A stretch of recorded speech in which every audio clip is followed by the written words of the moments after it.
ପ୍ରାର୍ଥନା କରିଥିବ ମୁଁ ଜାଣିନି। ମୁଁ ତ ମେଡିକାଲ ଯାଇଥିଲି ଆଉ କେମିତି ଭଲ ହେଇକି ଆସିଛି। ଆଚ୍ଛା କିଏ ତମକୁ ଭଲ କଲେ? ଯିଶୁ ବାବା ଯିଶୁ ଭଲ କଲେ। ଭଲ କଲା ପରେ ଏଇନା ତମକୁ ଭଲ ଲାଗୁଛି? ଭଲ ଲାଗୁଛି। ଖାଦ୍ୟ ବି ଖାଇପାରୁଛି। ଖାଇବାକୁ ଇଚ୍ଛା ନଥିଲା।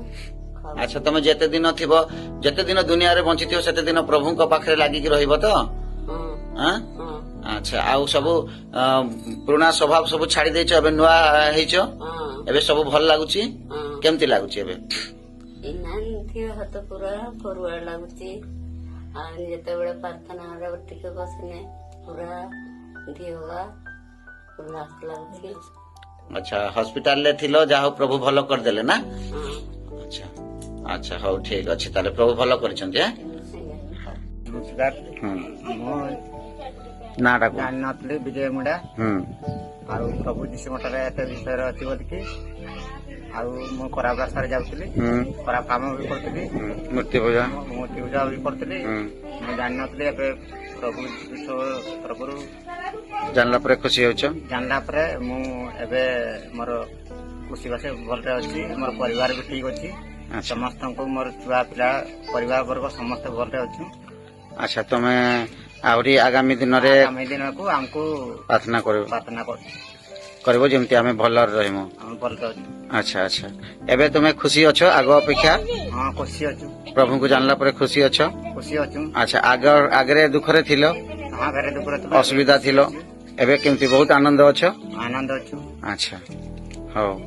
ଆଉ ଛୁଆ ମାନେ ସମସ୍ତେ ଯେମିତି ଖୁସିରେ ରହିବେ ସେଥିପାଇଁ ବି ପ୍ରାର୍ଥନା କରିବା ପାଇଁ କୁହ। ପ୍ରାର୍ଥନା କରୁଛୁ। ଭଲରେ ଅଛୁ। ତାପରେ କୁହ କେମିତି ଆଗେ କେମିତି ଥିଲ? ଭଲରେ ନଥିନୁ, ଖରାପ ରାସ୍ତାରେ ଯାଉଥିନୁ। ଭଲରେ ବି ଖରାପ ଆଉ କଣ ଖାଇବା ପିଇବାର କିଛି ମିଳୁନଥିଲା।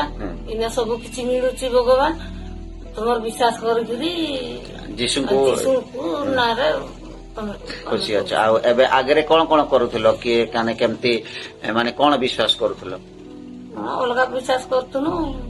ମୂର୍ତ୍ତି ପୂଜା ବି କରୁଥିଲ? ମୂର୍ତ୍ତି ପୂଜା କରୁଥିଲୁ। ଈଶ୍ୱରଙ୍କୁ ଜାଣିନଥିଲ? ଈଶ୍ୱର ପୂଜା କରୁଥିଲୁ।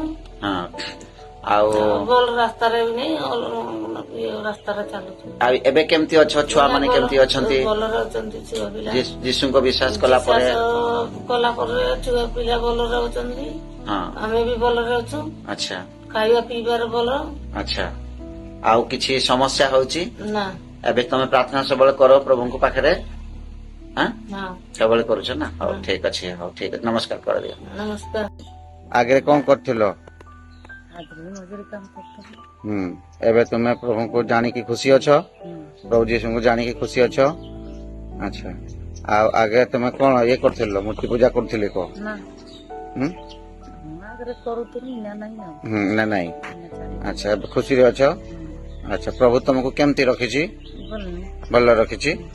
ଆଚ୍ଛା ଛୁଆ ପିଲା ସମସ୍ତେ ଭଲ ଇଏ ଅଛନ୍ତି? ଆଚ୍ଛା ତମେ ବହୁତ ଖୁସିରେ ଅଛ?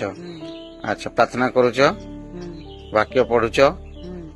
ଆଚ୍ଛା ହଉ, କେତେ ଆନନ୍ଦ ଅଛ? ଆଚ୍ଛା ଠିକ ଅଛି, ପ୍ରଭୁ ତମକୁ ଭଲ ରଖିଛନ୍ତି। ଆଉ ତମେ ପ୍ରଭୁକୁ କେମିତି ଜାଣିଲ?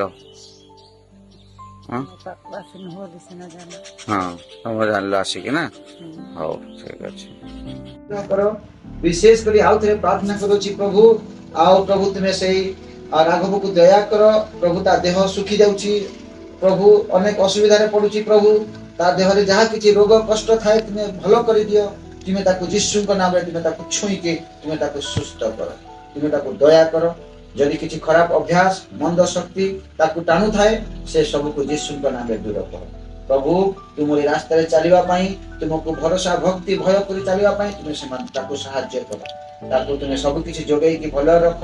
ଆଉ ଥରେ ମାଉସୀ ପାଇଁ ପ୍ରାର୍ଥନା କରୁଛି, ସେ ମାଉସୀକୁ ଆଶୀର୍ବାଦ କର, ଚେମିକୁ ଆଶୀର୍ବାଦ କର, ଆମ ସମସ୍ତଙ୍କୁ ଆଶୀର୍ବାଦ କର। ଆଜି ଆମେ ଦିନ ସାରା ଯିଏ ଯୁଆଡେ ଯିବୁ ଭଲରେ ଭଲରେ ରହିବୁ, ସାରା ସପ୍ତାହ ସାରା ପୁରା ଆମ ସହ ବର୍ତ୍ତିବୁ।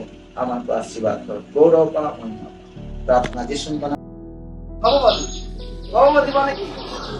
যিনি সংবাদ নিয়ে আসেন, উনি বলছে তার বইতে যে আমি একজন সংবাদদাতাকে পাঠাচ্ছি, সে মরু এলাকায় একজন কণ্ঠস্বর চিৎকার করে জানাচ্ছে তোমরা প্রভুর পথ সোজা করো, আঁকাবাঁকা রাস্তা ঠিক করো। অর্থাৎ আমরা এই কথাটা যখন বলেছিল সেই কথাটা তৎকালীন সময় পৃথিবীতে অনেক বিশৃঙ্খলা পরিবেশ ছিল। কেউ কারো মানত না, কেউ কারো বুঝতো না, ছোট বড় সবাই সমান ছিল। কিন্তু এটা আসলে ঈশ্বরের রাজ্যের পরিচয় না। ঈশ্বরের রাজ্য মানে কি? এখানে শুধু শান্তি। সে পূজার ফলে সন্তান দাও পিতা, যেন কোনো সে শয়তান কোনো মন্দতা যেন ওর ভিতরে না আসতে পারে পিতা প্রভু। তুমি ওকে রক্ষা করো, স্পর্শ করে পিতা, সে আজকের পিতা সে বাইবেল স্পর্শে প্রভু তুমি ওকে সুচিক্ষিত করে পিতা, অনুগ্রহ করে পিতা। এই পরিবারের প্রত্যেককে তুমি আশীর্বাদ করো, যেন এই সুন্দর ফ্যামিলি যেন সে আনন্দে ভরে ওঠে প্রভু, তুমি আশীর্বাদ করো। সেই মাসিমাকে তোমার কাছে রাখি পিতা প্রভু, সেই মাসিমাকে তুমি আশীর্বাদ করো, অনুগ্রহ করো পিতা গো। সেই দিদিকে আশীর্বাদ করো পিতা প্রভু, সে একা বাড়িতে থাকে, সবকিছু তার উপরে নির্ভর করে পিতা, তুমি তাকে সাহায্য করে পিতা, অনুগ্রহ করে পিতা। এই বাড়ির প্রভু গো, সে চারিদিকে তুমি সে দুধ দিয়ে ঘিরে রাখো পিতা, যেন কোনো সে শয়তান কোনো ক্ষতি না করতে পারে প্রভু। তুমি আশীর্বাদ করো, অনুগ্রহ করে পিতা, তুমি দয়া করো। সমস্ত ভাগ তুমি নাও, সব গৌরব তোমার হোক। এই প্রার্থনা ঈশ্বর বাবা তোমার নামে।